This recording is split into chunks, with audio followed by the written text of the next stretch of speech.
मन सपना के महल बनावे हाँ। मन सपना के महल बनावे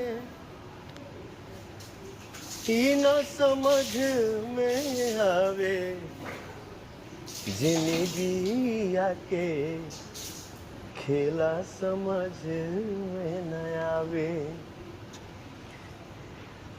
हर हर महादेव। जय भोलेनाथ। और जय भोलेनाथ। दुआ करेंगे कि अगली बार जब हमारी आपकी पॉडकास्ट में मुलाकात हो तो एक छोटा भाई हमारा कहीं आसपास हो और माता जी के सपने जो हैं आपके सारे मुकम्मल हो, जीवन में शांति हो। बिल्कुल और बिल्कुल बिल्कुल सर, मैं अभी आपका नंबर लूंगा और जैसे ये शुभ समाचार का शुभ जैसे शुरू होगा वैसे आपको मैं मैसेज करूंगा और जैसे धरती पे आएगा तो हम लोग साथ